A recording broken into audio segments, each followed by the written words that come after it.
This 2025, the cyber threat landscape in Asia presents many challenges that Chief Information Security Officers must navigate.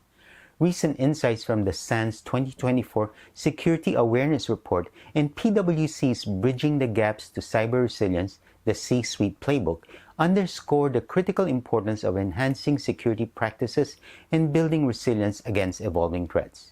The landscape is complex and rapidly changing, necessitating CISOs to take a proactive and strategic approach. We spoke to Daniel Kwong, Fortinet's Chief Information Security Officer for North Asia, for his thoughts on strategies to outmaneuver cyber threats in 2025.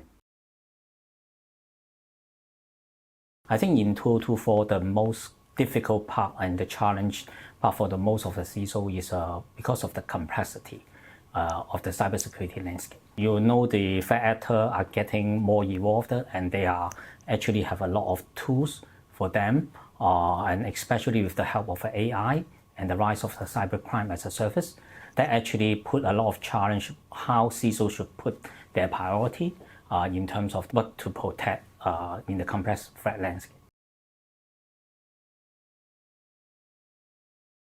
The definition of threat intelligence is the sort of indicator of compromise that are available for you. It may be an IP address, it may be a hash value related to a file, okay? It may be a CVE information along with the attack workflow, or sometimes it may be a MITRE ATT&CK, the TTP action of a threat actor. So this type are different type of threat intelligence you can connect. But a lot of the time, threat intelligence is quite standard now. Yeah, so they actually have a standard format for cybersecurity professional to consume.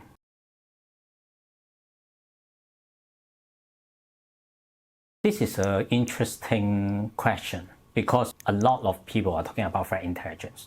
Okay, but in my view, especially I have been a CIO for many years. Threat intelligence is something that is a lot of people talking about it. They want try to collect a lot more different type of threat intelligence, but a lot of the noise really happening in the threat intelligence itself. So people can easily collect threat intelligence from different vendors, for different type of industrial specific information. But one thing is that they never know about those threat intelligence really useful for them.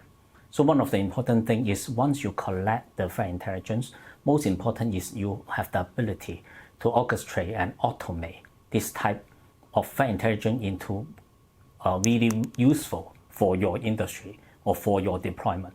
For example, you collect some of the threat intelligence related to an application issue, but your company don't even use that application, right? Then what's the point for collecting those threat intelligence? So that's why one of the things is that we need to make sure the tools are talking to each other, no matter on the protection or any type of networking tools. They need to correlate it back to your configuration management database, CMDB, so that you can filter out what sort of threat intelligence really useful to use.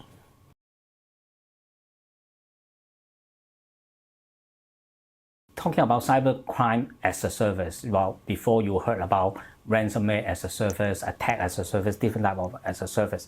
But what we see is that the cybercrime as a service is the attacker or the threat campaign are getting more intelligent.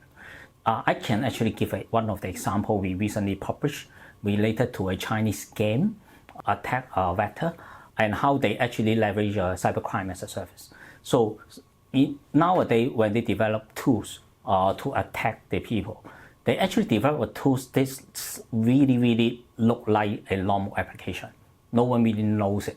Okay, so the example we talk about is a game. Okay, it's just a very simple game.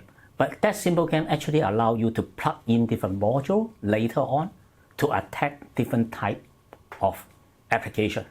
So what the cybercrime do is that they actually write up a simple application. Okay, very simple application. But that can actually turn that application into a malware when you buy the service.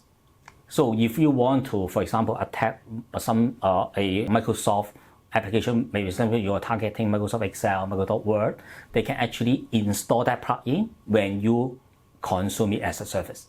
Otherwise, all the antivirus, all the cybersecurity tools will just treat this application as normal. because it doesn't have any bad behavior. Yeah, and that is really, really interesting. We saw it, the evolvement of the cybercrime as a service. It's not like in the ransomware as a service. When you download the package, a lot of like antivirus, malware, AI, they can actually really detect it. But right now, they actually try to hide themselves, yeah, in a really, really intelligent way. Yeah.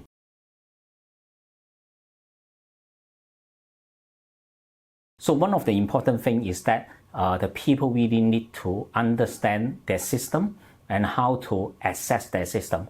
I mean, doing different type of vulnerability assessment to understand their platform, okay, including from the network side, but most important from the application side. So one of the things is that we are seeing in the North Asia side, there are a lot of application tools. You know, in other countries, especially in China, okay, you see that mobile payment is almost a must. No one carry cash in China anymore. Okay, so that's why there are a lot of innovative ideas actually drive by digital transformation over the payment gateway. Okay, you can buy insurance, you can buy car, you can buy anything. Okay, you can buy fast food over the payment gateway or this super app, or what in South Asia they call it super app, such as Grab. But in China, it's mainly Meituan or different type of Taobao, even TikTok. Okay, they are also using all these apps to do the transaction. So that's why a lot of the time the problem inside the cybersecurity is a lot of people try to hack the app. It's a lot of time you actually write the mini app over this super giant app. You actually create vulnerability yourself. A lot of the problem when we talk about vulnerability in an application or in a vendor, you are talking about known threat. For example, Microsoft have a bug, they'll fix it next day because everyone use Microsoft. Okay, but when you write an app over TikTok, while you write an app, the mini app over WeChat, you actually write the app that only used by your own user. And the vulnerability is not that easy to find because it's not open. And a lot of hackers actually leveraging this opportunity to try to steal information or try to gain access or privilege access into your infrastructure. So I think these are the things that is really, really different compared to the rest of the world because the digital transformation pace is much more faster than the rest of the world.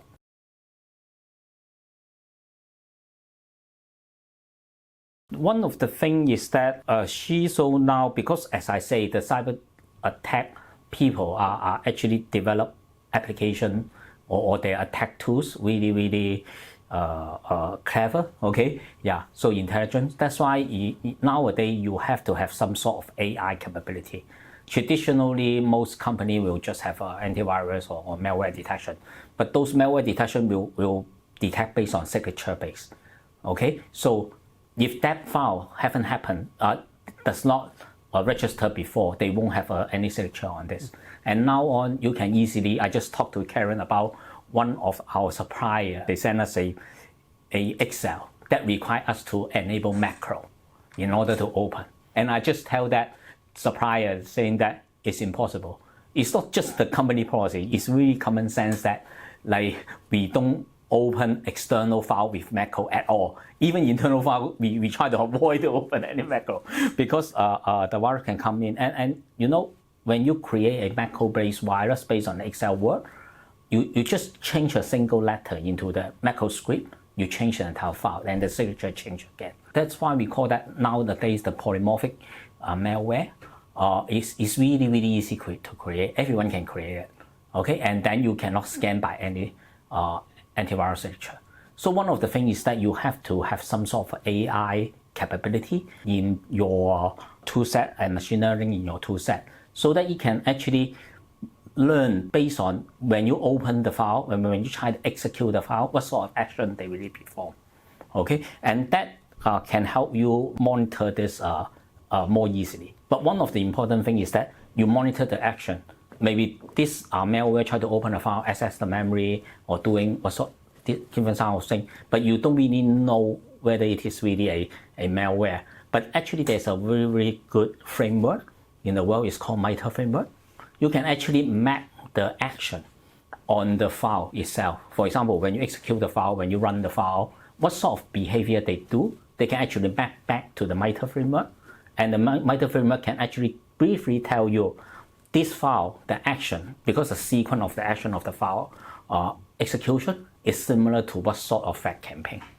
Okay, so that's the MITRE TTP framework. And in fact, in Fortinet, we actually support MITRE a lot. In most of our tools, we can actually, no matter the EDR, the deception technology, the different type of SIM SAW technology, we actually always map back to the MITRE framework, so that customer or also the practitioner, the cybersecurity practitioner, will have a way to understand how to threat hunt what's happening in certain situations.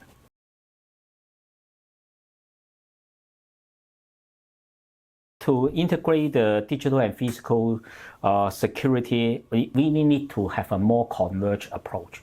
A lot of the time is that the physical security to get into the digital world is usually through phishing or different type of a scam or social engineering. It really a lot of time is really targeting the people. So that's why you really need to have a better access management policy within your organization. And also, very important is that you don't really give a lot of privilege for the end user.